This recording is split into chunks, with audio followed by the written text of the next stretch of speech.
बिस्मिल्लाहिर्रहमानिर्रहीम, अस्सलाम वालेकुम। आप सबका खैर मकदम है। आप देख रहे हैं प्रोग्राम ग्राउंड रिपोर्ट और ग्राउंड रिपोर्ट में मैं हूं आपका मेज़बान मीर हिलाल हांजुरी आपकी खिदमत में हाजिर।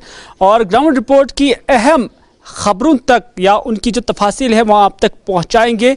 लेकिन सबसे पहले, क्या जम्मू कश्मीर में मई के बाद जून के पहले हफ्ते में लॉकडाउन के अंदर कोई रिलैक्सेशन दी जा सकती है? क्या सरकार इस पर सोच विचार कर रही है या कि सरकार ने इस हवाले से कोई मन बना लिया है? क्योंकि कुछ दिनों से हम देख रहे हैं कि लगातार जो केसेस है कोविड-19 पॉजिटिव के, उनमें गिरावट आई है। जहां 5,500 केसेस रोजाना निकलते थे, वहीं पर अब ये 3,000 या 3,500 के आसपास ही आ रहे हैं। इस सब के बीच क्या सरकार अब जून के पहले हफ्ते में जम्मू कश्मीर के अंदर लॉकडाउन में रिलैक्सेशन दे सकती है? यह अहम मामला अब जम्मू कश्मीर के अंदर डिस्कस किया जा रहा है। सोशल मीडिया से लेकर दीगर प्लेटफॉर्म पर इस हवाले से गुफ्तगू हो रही है, लेकिन सरकार अभी तक इस हवाले से कोई हतमी राय या हतमी फैसला लेकर नहीं आई है। लेकिन अंदाजे और अटकलियां यही बता रही हैं कि शायद जम्मू कश्मीर की सरकार जून के पहले हफ्ते में लॉकडाउन को लेकर कोई बड़ा फैसला ले सकती है। आखिर क्या कुछ हो जाएगा, ये जानने के लिए हमारे साथ है हमारे सीनियर साथी सईद रूफ फारूकी इस वक्त मेरे साथ मौजूद। रूफ, आपसे जानना चाहेंगे कि एक तरफ सरकार की जानब से जो कल बयान सामने आया है कि सब कुछ कंट्रोल में है, तो दूसरी जानब सोशल मीडिया पर अब ये गुफ्तगू शुरू हो गई है। यहां तक कि सरकारी मीटिंगों के अंदर भी माना जा रहा है कि अब ये मामला डिस्कस किया जा रहा है कि शायद जून के पहले हफ्ते से ही लॉकडाउन के अंदर कोई रिलैक्सेशन दी जा सकती है। तो इन खबरों की क्या कहीं पर कोई बुनियाद है? क्या इनमें कोई सच्चाई है? देखिए हिलाल, अगर हम लॉकडाउन के हवाले से बात करें, अनलॉक के हवाले से बात करें, मैं थोड़ा पीछे अगर आपको लेके चलूं तो जो माहिरीन है, जो एक्सपर्ट्स है, जो कोविड-19 के साथ जो रिलेट कर रहे हैं, उनका पहले ही तकरीबन 1 महीने पहले उनका यह अंदेशा था कि जून के महीने से मस्बत मामला में कमी आ सकती है। और अगर मस्बत मामला कम होंगे तो जाहिर सी बात है सरकार भी सोच विचार कर रही है कि अब लॉकडाउन को कहीं ना कहीं ईज किया जाए। अब ये मैनर वाइज ईज होगा या उसको फुली ईज किया जाएगा, इस पे कहीं ना कहीं अब गुफ्तगू चल रही है और सरकार के बीच में मीटिंग चल रही है कि जिस तरह आपने खुद ही कहा कि कल जिस तरह लेफ्टिनेंट गवर्नर ने इशारा दिया कि उनका ये कहना है कि अभी सब कुछ कंट्रोल में आ गया है। जो मामला यहाँ थे, जिस तरह कोविड-19 की सिचुएशन थी, कहीं ना कहीं उस पर काबू पाया जा रहा है और मामला भी कम है। अब सरकार के लिए जो प्रायोरिटी ये है कि अब बाकी कोविड के साथ साथ बाकी मामला भी देखने, बिजनेस को भी देखना है या बाकी स्कूल से या एजुकेशन को भी देखना है। तो इस हवाले से कहीं ना कहीं अब मीटिंगें चल रही है, गुफ्तगू चल रही है, सरकार इस पे सोच विचार कर रही है कि अब लॉकडाउन को कहीं ना कहीं जून के महीने से ईज किया जाएगा। तस्दीक अभी ऑफिशियली इस खबर की तस्दीक नहीं हो पा रही है, मगर जो सोर्सेज से खबर आ रही है कि शायद इसमें अब उसको लॉकडाउन को ईज आउट किया जाएगा। यानी अभी तक इसकी कोई तस्दीक नहीं हुई है। हाँ, इतना जरूर है कि सरकारी स्तर पर इस बात पर गौर खौस हो रहा है कि वो जून के पहले हफ्ते में लॉकडाउन के अंदर कोई रिलैक्सेशन दे सकते हैं। लेकिन रूप, एक और सवाल जो मेरे जहन में आ रहा है, ये दूसरी लहर चल रही है। दूसरी लहर से ऐन मुमकिन है, जैसा कि एक्सपर्ट्स की भी राय है, कि अब मई के आखिरी हफ्ते में या कि जून के पहले हफ्ते में ही जम्मू कश्मीर के अंदर भी ये ग्राफ जो है कम हो सकता है। यानी कोविड-19 के केसेस जो है वो बहुत कम हो सकते हैं। लेकिन इन्हीं एक्सपर्ट्स की जानिब से यह भी कहा गया है कि तीसरी लहर भी आ सकती है और तीसरी लहर ज्यादा इफेक्ट जो है बच्चों को कर सकती है। तो उसके प्रोटेक्शन के लिए, बच्चों के तहफ़्फ़ुज़ के लिए क्या सरकार ने कोई इकदाम उठाया है? अगर वो रिलैक्सेशन भी देती है, क्योंकि उसमें फिर चांसेस है ज्यादा कि जो कोविड के केसेस है उसकी तादाद बढ़ सकती है, कोविड या जो वायरस है वो फैल सकता है। बिल्कुल हिलाल, क्योंकि ये चैलेंज होगा सरकार के लिए। अगर हम अभी बात करें जून से लॉकडाउन को ईज किया जाएगा और जिस तरह माहिरीन या एक्सपर्ट्स कह रहे हैं कि 6 महीने के बाद यानी अक्टूबर नवंबर में अगर तीसरी लहर आ सकती है तो वो बच्चों को ज्यादा इफेक्ट करेगी। क्योंकि जिस तरह माहिरीन इस बात से बात कर रहे हैं, वो कह रहे हैं इसके लिए वैक्सीन बड़ा रोल जो है वो अदा कर सकता है। एक इंपॉर्टेंट रोल वैक्सीन का है। आज भी हमने देखा कि जो डॉक्टर्स कह रहे हैं, एक्सपर्ट्स कह रहे हैं कि जिन लोगों ने वैक्सीन लिया है उनको रिस्क फैक्टर जो है वो कम कर रहा है। शायद अब सरकार ये सोच रही है कि अगर लॉकडाउन को 6 महीने के लिए कंटिन्यू नहीं करना, ये मुनासिब नहीं है। इसके लिए शायद प्रिपरेशन ये होगी कि अब सरकार सोच रही है कि फोकस जो है वो वैक्सीन पे किया जाए और जो बच्चे हैं उनको भी वैक्सीन दिया जाएगा और उनके लिए जो रिस्क फैक्टर उसको कम किया जाएगा। ये सोचकर चलना होगा सरकार को भी और आम लोगों को। बिल्कुल, ये बड़ा इंपॉर्टेंट यानी रूफ, हम ये कह सकते हैं कि सरकार के लिए आइंदा दिन सोच विचार के हवाले से या फैसला लेने के हवाले से काफी कठिन हो सकते हैं। फिलहाल रूफ, आपका बहुत बहुत शुक्रिया हमारे साथ जुड़ने के लिए और पूरी तफसीलात शेयर करने के लिए। कहीं ना कहीं जो सरकार अब सोच रही है, मन बना रही है कि शायद अब लॉकडाउन में रिलैक्सेशन दी जा सकती है, नरमी बरती जा सकती है, लेकिन इस सब के बीच जो सरकार फैसला लेगी वो काफ़ी कठिन होगा सरकार के लिए भी, क्योंकि अगर सरकार ने रिलैक्सेशन दी है उसके बाद जो तीसरी लहर आ सकती है जिसकी पेशन गोई की गई है, उसके लिए कैसे सरकार फाइट करेगी, कैसे सरकार इकदाम करेगी, ये आने वाला वक्त ही तय करेगा।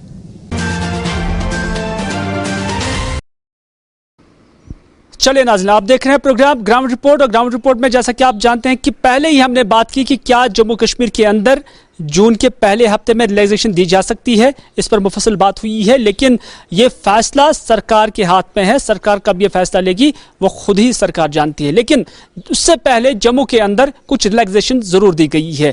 अगर लॉकडाउन के अंदर ज्यादा बड़ी रिलैक्सेशन नहीं दी गई है, लेकिन लोग इसे एक बड़ी रिलीफ के तौर भी तस्वर कर रहे हैं। प्रिंसी कौल इस वक्त हमारे साथ जम्मू से जुड़ चुकी हैं। प्रिंसी, आपसे जानना चाहेंगे कि सरकार ने किस तरह का ये फैसला लिया, क्योंकि अब माना जा रहा है कि एसेंशियल के साथ साथ जो नॉन एसेंशियल लोग आते हैं, जिसमें मुख्तलिफ दुकानदार हैं, उन्हें भी कोई रिलीफ दिया गया है।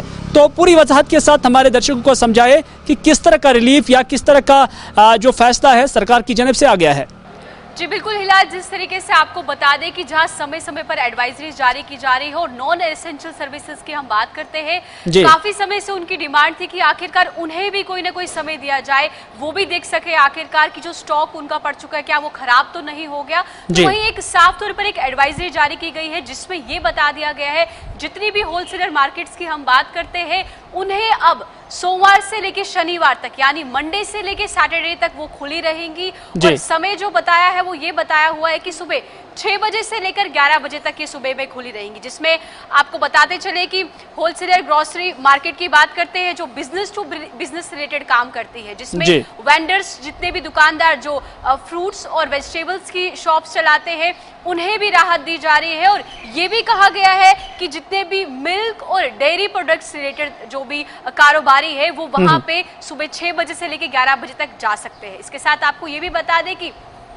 हफ्ते में जहां 3-3 दिन भी निर्धारित किए गए हैं, यानी ऑल्टरनेट डेज पे भी कुछ दुकानों को लेकर राहत दी गई है। समय इनका वही सेम रहेगा, सुबह 6 बजे से लेकर 11 बजे तक। तो मैं आपको ये बता दूं कि जहां पे ग्रोसरी डिपार्टमेंट की बात करते हैं, ड्राई फ्रूट्स की बात करते हैं और फ्लोरल शॉप्स की बात करते हैं, इनके लिए दिन निर्धारित किए गए हैं जिसमें मंडे है और वेंसडे है और फ्राइडे है, यानी इन 3 दिनों में ये दुकानें जो है वो खुली रहेंगी। लेकिन फिर से आपको बता दूं जो समय प्रिंसी, इससे पहले हमने देखा कि ये दुकानदार जो थे इससे पहले भी काम करते थे, लेकिन जो टाइम था वो 6 बजे से लेकर 10 बजे तक का था। तो क्या इसका यही लुबाब निकाला जा सकता है कि 1 घंटे का जो रिलैक्सेशन है वो उसमें इजाफा किया गया है? जी बिल्कुल हिलाल, क्योंकि देखिए जहां पे 10 बजे तक इन्हीं काफी शिकायतें थी, खासकर होलसेलर मार्केट की बात करते हैं, उनका कहना था कि सुबह अगर हम 6 बजे से 10 बजे तक जाएंगे हम सामान खरीद के तो लाएंगे, लेकिन जो आगे दुकानदार है जो छोटा मोटा कारोबार करते हैं, चाहे फ्रूट्स वेजिटेबल्स की जिनके छोटी छोटी दुकानें हैं या रेडी लगाते हैं, वो आखिरकार खरीदने में ही अगर इतना समय व्यतीत कर देंगे तो बेचेंगे कब उसे। तो उसको लेकर हम ये कह सकते हैं एक जो 1 घंटे की इसमें एडिशन किया गया है उसमें राहत की सांस से कहीं ना कहीं ले पाएंगे। प्रिंसी, ये भी खबरें आ रही हैं कि बहुत सारे जो खासतौर पर होलसेल डीलर्स हैं जिनका बहुत बड़ा स्टॉक रहता था, उनकी ये भी ग्रीवेंस थी कि जब वो 11 बजे 10 बजे बंद करते हैं तो फिर बैंक जो है वो 11 बजे खुलते थे, तो उससे भी वहां पर भी उनकी कोई दिक्कत आ जाती थी। जी बिल्कुल दिक्कतें आती थी, क्योंकि होलसेलर मार्केट जिस तरीके से हिलाल अगर इसकी बात करें तो होलसेलर मार्केट एक ऐसा तबका है जहां पे हर एक जो छोटा मोटा दुकानदार है वो वहां तक पहुंचता है। और आप भी जानते हैं कि अगर पैसा जेब में होगा उसके बावजूद ही हम कुछ भी खरीदारी कर सकते हैं, तो उसको लेकर काफी शिकायतें लोगों में है। लेकिन अब ये देख सकते हैं कि जहां नॉन एसेंशियल सर्विसेज भी इसमें एड ऑन की गई है उनके लिए भी समय निर्धारित किया गया है, लेकिन नॉन एसेंशियल में जहां हम बात करते हैं बुटीक्स कॉस्मेटिक्स, उन्हें ये हिदायत दी है कि आप सिर्फ अपना स्टॉक चेक कर सकते हैं, आप बेच नहीं सकते, लेन देन नहीं कर सकते। उस चीज के हवाले से खबर जो है साफ तौर पर नजर आ रही है। प्रिंसी, आखिरकार और मुख्तसरन आपसे जानना चाहूंगा कि क्या जम्मू के अंदर भी अब डिमांड बढ़ने लगी हैं? लोग क्या चाहते हैं कि लॉकडाउन में अब रिलैक्सेशन मिलनी चाहिए? क्या इस तरह का कोई जो मामला है कहीं पर सामने आया है? देखिए, जो आवाम है वो ये चाहती है, क्योंकि आप भी जानते हैं जहाँ पे कोरोना से जूझ रहे थे, फिर ब्लैक फंगस दिखने लगा, लोगों में एक डर का माहौल जरूर बना है, लेकिन लोग भी अब मानसिक तौर पर ये समझ चुके हैं कि इस समय जो भी प्रशासन गाइडलाइंस जारी कर रही है उन्हें पूर्ण रूप से पालन करना है, क्योंकि संक्रमण की बात करते हैं उनमें अब कहीं ना कहीं एक डाउनफॉल जो है वो देखता हुआ नजर आ रहा है। इस समय हम ये कह सकते हैं, अगर मेजॉरिटी ऑफ लोगों की बात करते हैं वो यही चाहते हैं कि फिलहाल के लिए जो ये लॉकडाउन है उसकी स्थिति वैसी ही रहे, लेकिन एक शिकायत अभी भी प्रशासन से है कि जो गरीब तबका है, जो जिनका गुजर बसर जो है इस तरीके से होता था कि सुबह जाते थे और शाम को घर लौटते थे, उनके लिए प्रशासन को कुछ ना कुछ सोचना चाहिए। चले प्रिंसिप, बहुत बहुत शुक्रिया हमारे साथ बात करने के लिए। कहीं ना कहीं यही बात या यही लुबलुबाब समझ कर निकल आया है कि अब 1 घंटे का जो इजाफी वक्त है वो बढ़ा दिया गया है डील में, और साथ ही साथ जो गरीब तबका है वो आज भी परेशान है। इस वजह से वो चाहते हैं कि लॉकडाउन में कोई रिलैक्सेशन मिलना चाहे। बाकी जितनी भी मजबूरी आवाम है और उन्हें अपना जो फैसला है वो सरकार पर ही छोड़ा हुआ है।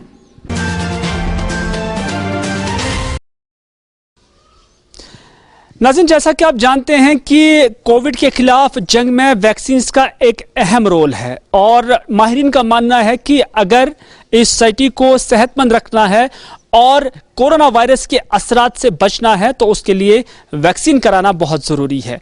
और इस हवाले से जहां लोगों में भी इस हवाले से बेदारी आम करने की ज़रूरत है और लोगों को खुद भी बेदार होने की ज़रूरत है, वहीं पर सरकार की जानिब से भी जो वैक्सीन है उसको दस्तयाब रखने की काफ़ी अहम और ज़रूरत है।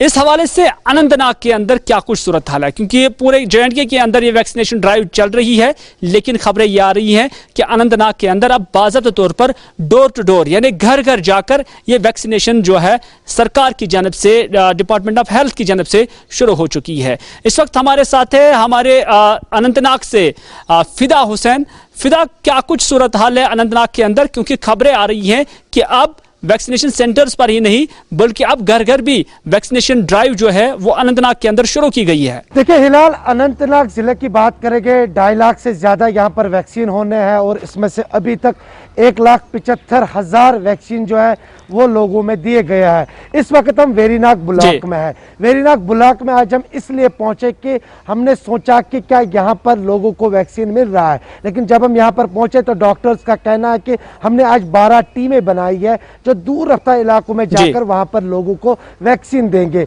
यानी कि ये एक अच्छा कदम है, क्योंकि जो दूर रफ्ता इलाके के लोग हैं वो शायद यहाँ नहीं पहुंच पाएंगे, इसलिए महकमा हेल्थ उनके घर तक पहुंचा है। इन सब पर बात करने के लिए हमारे साथ मौजूद है डॉक्टर गौहर। इनसे हम जानने की कोशिश करेंगे कि अभी तक कितने वैक्सीन लगे हैं। हालांकि इनका कहना है कि 90% जो टारगेट है वो हमने पूरा किया, अब सिर्फ 10% लोग हैं जो दूर रफ्ता इलाकों में रहने वाले लोग हैं। डॉक्टर साहब, खैर मकदम है आपका।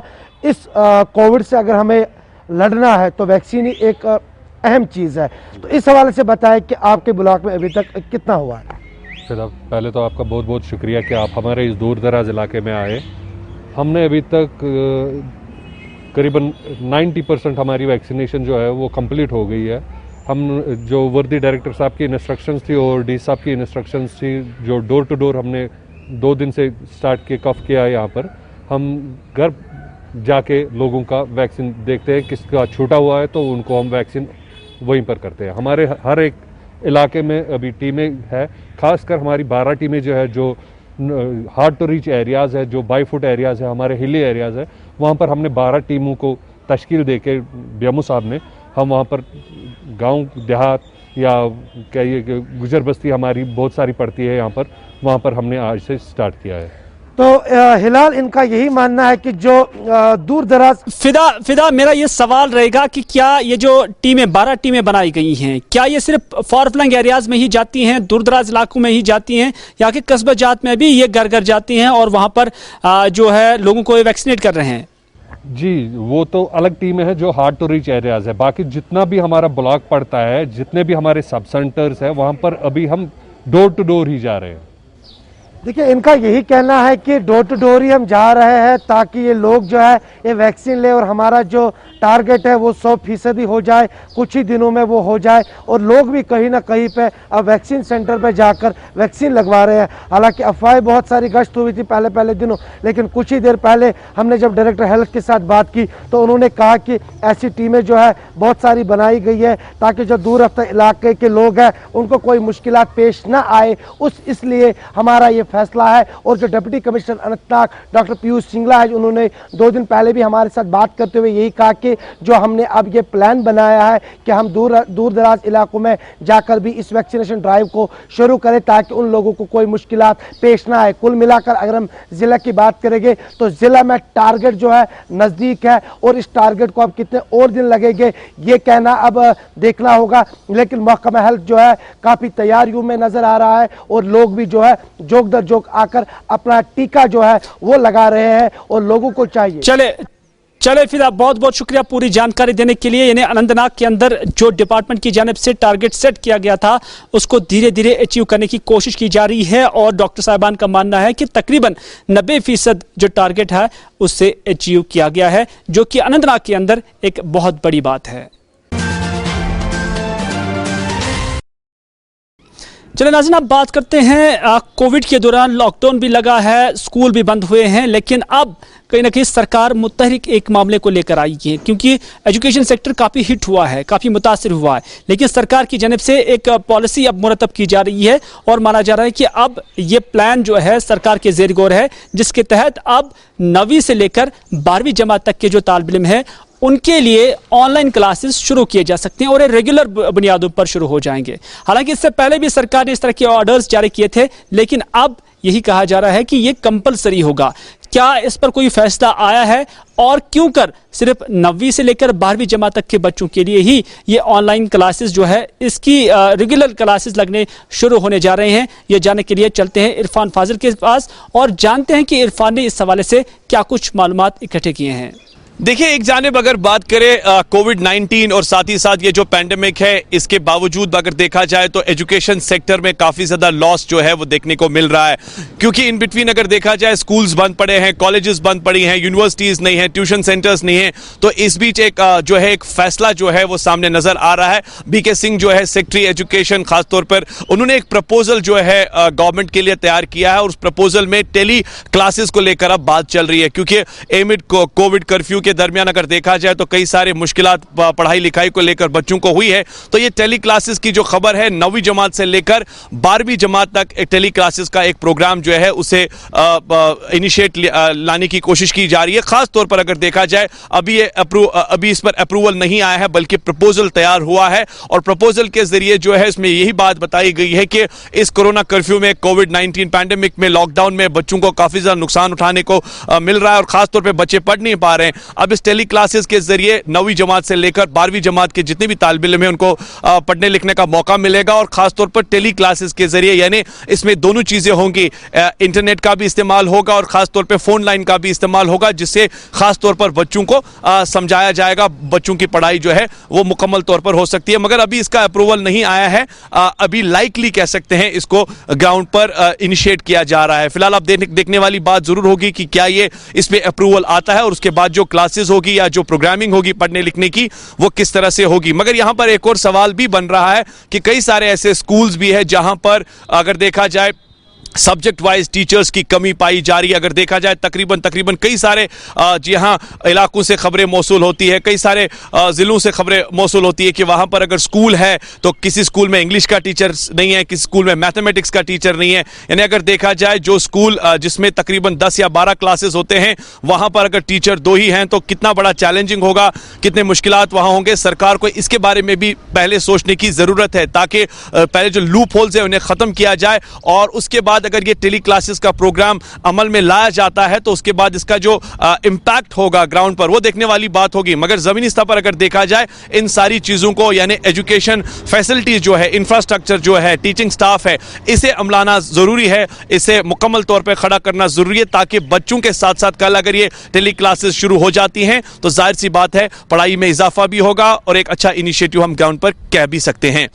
वीडियो जर्नलिस्ट समीर वानी के साथ सईद इरफान फाजिल, गुलिस्तान न्यूज, श्रीनगर, कश्मीर।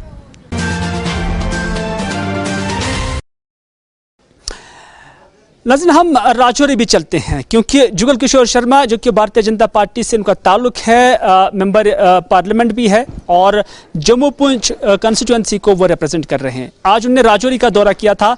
वहां पर हमारे साथी जमशीद मलिक ने उनके साथ मुलाकात की और उनसे गुफ्तगू की कि आखिर जो पैंडेमिक चल रहा है, जो लॉकडाउन चल रहा है, उसमें सरकार की नीति क्या है। आज तक तो सरकार का फेलियर नजर आया, दूसरी लहर के लिए सरकार तैयार नहीं थी, अब तीसरी लहर भी आ रही है, तो उसके लिए किस तरह के प्रिपरेशंस है। इस हवाले से उन्होंने एक मुफस्सल बातचीत की है जुगल किशोर शर्मा के साथ। उन्होंने क्या कहा, आइए आपकी नजर करते हैं। अब तो एलजी मनोज सिन्हा जो पंचायत हर पंचायत पर 5 बेड का एक क्वारंटाइन सेंटर बनाया, वहां आ जाए, लेकिन परिवार को भी बचाएं और खुद भी बचें। क्वारंटाइन सेंटर की बात जहां तक कि पंचायत लेवल पर क्वारंटाइन सेंटर बनाए, 110 डॉक्टर हैं हमारे पास हेल्थ डिपार्टमेंट के पास और 110 डॉक्टर हैं मेडिकल कॉलेज के पास। 312 पंचायतें हैं हमारी, 312 पंचायतों में एक जो वार्ड बनाई गई है 5-5 लोगों, इनमें हेल्थ फैसिलिटी किस तरह लोगों को मिलेगी, क्योंकि बहुत दूर दराज इलाके हैं ये।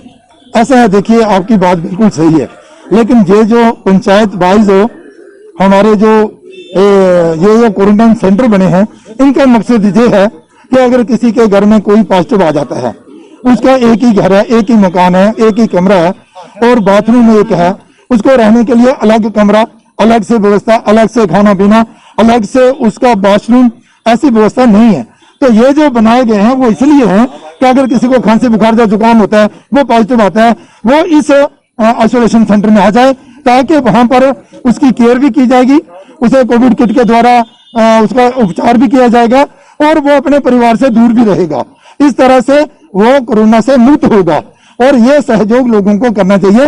यही मकसद है कि हर पंचायत में, हर जगह जो है वो कोविड केयर सेंटर जो है वो खोले जाए। सर, एक आखिरी सवाल, वो भी सियासत से जुड़ा हो। सियासत से जुड़ा इसलिए कि राजौरी पुंछ कॉन्स्टिट्यूंसी जो एमपी बहुत बड़ी कॉन्स्टिट्यूंसी है, काफी अरसा से राजौरी के लोगों की मांग रही है कि राजौरी पुंछ को अलग किया जाए, क्योंकि मुश्किल होता है आपके लिए भी इतना लंबा एरिया कवर करना, क्योंकि भाजपा की तरफ से ये पहले की गई थी। क्या आप इस पे कोई काम करने जा रहे हैं कि राजौरी पुंछ को एक बिल्कुल अलग कॉन्स्टिट्यूंसी एमपी के लिए बनाई जाए? ऐसा है, देखिए ये केंद्र सरकार के अधीन आता है और डिलिमिटेशन कमीशन बना है और डिलिमिटेशन कमीशन में लोगों की जो राय होगी हम उसको वहां पर रखेंगे। लेकिन इसमें कोई दो राय नहीं है कि ये विधान पार्लियामेंट कॉन्स्टिट्यूंसी, चाहे वो उधमपुर की हो चाहे वो जम्मू की हो, ये बड़ी बड़ी पार्लियामेंट कॉन्स्टिट्यूंसीज हैं। अगर इनमें से एक पार्लियामेंट कॉन्स्टिट्यूंसी और निकले तो अच्छी बात है, होना ही चाहिए, हम इसका विरोध नहीं करेंगे, ताकि उससे डेवलपमेंट में भी फर्क पड़ता है, अप्रोच भी आसान होती है और लोग भी सेटिस्फाई रहते हैं। सर, एक आखिरी क्वेश्चन है, वो आखिरी क्वेश्चन है पुंछ के हवाले से। जिस तरह पुंछ में एक हॉस्पिटल है, वहाँ बहुत फैसिलिटियां ना होने के बराबर है फैसिलिटियां, आज भी पुंछ से लोगों को राजौरी या जम्मू रेफर किया जाता है। पुंछ के लिए आप क्या करने जा रहे हैं कि उन लोगों को भी अपनी जान ना गंवानी पड़े, उनको वो फैसिलिटियां पुंछ में मिल पाए? देखिए वहां तो इस समय जो है वो ऑक्सीजन युक्त बेड तो है ही है, लेकिन आपकी बात सही है कि जो व्यवस्था पुंछ हॉस्पिटल में होनी चाहिए हम इनकार नहीं करते, वो शायद वो नहीं है। लेकिन इससे पहले कभी इतनी जरूरत भी नहीं पड़ी, किसी को नहीं मालूम था कि ये कोविड जो है वो इस तरह से पूरे भारतवर्ष में आ जाएगा और ग्रामीण क्षेत्र में भी। आने वाले दिनों में पुंछ हॉस्पिटल में भी पूरी सुविधाएं हो, लोगों को कहीं रेफर करने की जरूरत ना पड़े, इसके लिए हमारे प्रयास हैं। और आज हम पुंछ भी जहां से होकर पुंछ जाएंगे वो हम पर पूरी जानकारी लेंगे, ये जो जरूरतें होंगी उन जरूरतों को पूरा करेंगे। नाज़रीन, सरकार तो बुलंदबांग दावे कर रही है कि हेल्थ सेक्टर का जो बुनियादी ढांचा है उसको फ़रोग दिया जा रहा है, कसीर तादाद में जो रकम है वो इस पर खर्च किए जा रहे हैं। लेकिन हम आपको ले चलते हैं शोपियां, और शोपियां का ये PHC हम आपको, ये सब सेंटर आपको हम दिखाते हैं, जहां नीचे जो है दर्जी काम कर रहा है और ऊपर डॉक्टर बैठे हुए हैं। इस बिल्डिंग की हालत आप देख सकते हैं, ये मान लो शोपियान का इलाका है और यहाँ पर काफ़ी वक्त से ये हॉस्पिटल के बतौर काम कर रहे हैं। यानी नीचे जो कमरा है वो दर्जी का है और ऊपर डॉक्टर साहब बैठे हुए हैं। हालत इस ढांचे की ऐसी लग रही है कि किसी भी वक्त ये बिल्डिंग जो है ये गिर सकती है, यानी बिल्डिंग खुद बीमार है और ऊपर डॉक्टर साहब बैठे हुए हैं। मकामी लोगों ने आज एहतजाजी मुजाहरा किया। मुजाहरे के दौरान उन्होंने यही कहा कि अगरचे साल 2019 में यहाँ एक हॉस्पिटल की तामीर के लिए काम शुरू किया गया था, ताम नामालूम वजूहात की बिना पर उस तामीरात को रोका गया है। यानी जो वो तामीरात वहाँ पे बन रही है उसको नामालूम वजूहात की बिना पर काम रोक दिया गया है। नतीजा यही हुआ है कि ये काम रुक गया और उसके बाद जो उम्मीदें मकामी लोगों की थी कि शायद ये हॉस्पिटल जो है तैयार हो जाएगा और उसके बाद इस दर्जी की दुकान से ये शिफ्ट होकर दूसरी बिल्डिंग में जाएगा, लेकिन अभी भी उन्हें लगता है कि उनके साथ जो वादे किए गए थे वो सराबी साबित हुए और जो उनकी उम्मीदें थी वो बर नहीं आएंगी। यही वजह है कि मकामी लोगों ने आज वहां पर सड़कों पर निकलकर एहतजाजी मुजाहरा किया। इसका हेल्थ डिपार्टमेंट है, उनके पास सीएमओ साहब सबका रोल यही था कि भाई हम करेंगे इंशाल्लाह, कुछ ना कुछ हमारे पास फंड्स नहीं है, कभी फंड्स नहीं है, कभी कुछ नहीं है, कभी हालात ठीक नहीं है और आप इसको आप कुछ लोग जमा करें, डीसी साहब से भी रिक्वेस्ट करते हैं। उसके वहाँ पे भी रिक्वेस्ट हुई इसकी कई बार कि मतलब इसको क्या करना है, इसका मतलब इसको अपडेट करना है। यहाँ बिल्डिंग का खतरा भी है, इस पर आपने देखा भी अंदर के हालात कैसे हैं यहाँ पे। हालात बात में ये जो एरिया है फार फ्लंग एरिया माना जाता है, बिल्कुल अगर हिसाब से मान जाए कि यहाँ पे बर्फ भी ज्यादा पड़ता है और जो ये रोड कनेक्टिविटी अक्सर इस तरह बंद होती है, बिल्कुल। तो मुझे बताइए कितना जरूरी है यहाँ पे जो ये पब्लिक हेल्थ सेंटर, कितना जरूरी है यहाँ पे? इसकी तो कोई शुमार ही नहीं है, क्योंकि आपको पता है कि इस आज के हालात देखिए आपने क्या कैसे हैं। बिल्कुल, आज लोग तो बिना वजह वैसे ही मरते हैं। अगर हमें यहाँ पे मतलब ये बिल्डिंग किसी जगह कोई अस्पताल बना होता, हद से जरूरी है। और हर चीज बात तो कहने की तो बात ही नहीं है कि हम तो कोई मुश्किल में फंसे हुए हैं। नाज़रीन, आखिर पर बात करते हैं आशा वर्कर्स की, जो आज भी एहतजाज करती नजर आई, न सिर्फ पट्टन में बल्कि मुख्तलिफ जगहों पर। सुंबल में भी उनका एहतजाज हुआ, श्रीनगर में भी उनका एहतजाज हुआ, कुकरनाग में भी उनका एहतजाज हुआ, यहाँ की जम्मू के अंदर भी राजौरी में उनका एहतजाज हुआ। एहतजाज के दौरान उनका यही मानना था कि उनके साथ नाइंसाफी हो रही है। 2000 रुपये माहाना वो ले रही हैं, लेकिन वो भी उन्हें साल भर के बाद दिया जाता है। उनका मानना है कि अगर वो काम तनदेही से अंजाम दे रहे हैं तो उन्हें बाकी मुलाजमीन की तरह हुकूक बराबर और मसावी मिलने चाहिए। और यही वजह है कि अपने हुकूक की बहाली के लिए आज ये खवातीन आशा वर्कर्स सड़कों पर निकलकर एहतजाजी मुजाहरे कर रही थी।